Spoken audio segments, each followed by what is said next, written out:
January 2019. Ernle, North Carolina.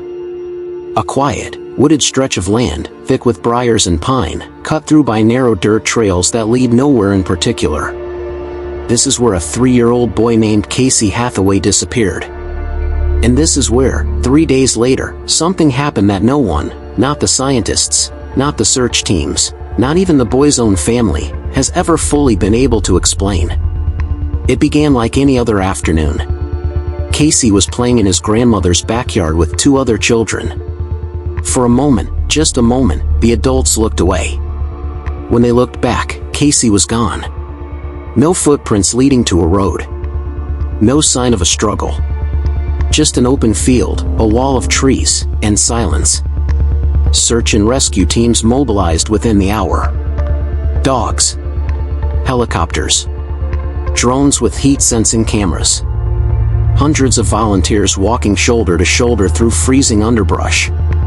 But North Carolina in January is not forgiving. A brutal cold front rolled in that first night. Temperatures fell close to freezing, and lower once wind chill was factored in. Rain turned to sleet. The ground froze solid. For a grown adult, dressed for the weather, a night like this is dangerous.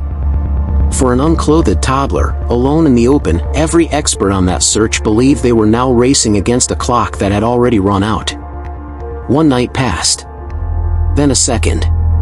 By the third day, the language among rescuers had quietly shifted. They were no longer just searching for a lost child. They were preparing to recover one. And then, against every expectation, a searcher heard something. A small voice, calling out from deep inside a tangle of thorny brush, the kind of dense scrub that scratches skin and snags clothing, the kind no one expected a small child to willingly crawl into, let alone survive in. They found Casey curled inside it. Cold, frightened, disoriented. But alive. Paramedics who examined him on scene, and later at the hospital, found something that stunned them: no severe hypothermia. No frostbite requiring amputation. No signs of the organ failure or dangerous body temperature collapse that doctors would expect after nearly 3 days exposed to freezing, wet conditions with no shelter and no food. Medically, it was being called remarkable. Some who worked the case called it something stronger, impossible. Then came the detail that turned a survival story into a mystery that's still discussed today. When investigators gently asked Casey how he made it through, he didn't describe being alone. He didn't describe fear, or the cold, in the way you'd expect from a child who nearly died from exposure. He said a bear had stayed with him. Not a small animal. Not a family pet. A big black bear, in his own words, one that, according to Casey, kept him warm and kept him company through both freezing nights in those woods. He said it plainly. Repeatedly. The way a child describes something they genuinely believe happened, not a story made up to please an adult, but a memory, stated as simple fact. Here is where the case splits in two. Medical and psychological experts point to something called dissociation, a documented coping mechanism where, particularly in young children, the brain constructs a comforting narrative to survive extreme trauma. In this view, the bear wasn't a real animal at all, but Casey's mind giving him something warm to hold on to, in the most literal sense, while his body somehow endured against the odds.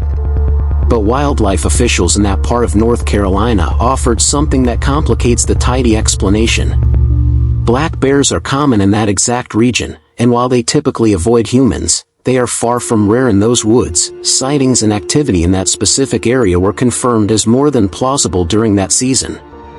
So the uncomfortable question remains, was this a child's mind protecting him from an unsurvivable truth?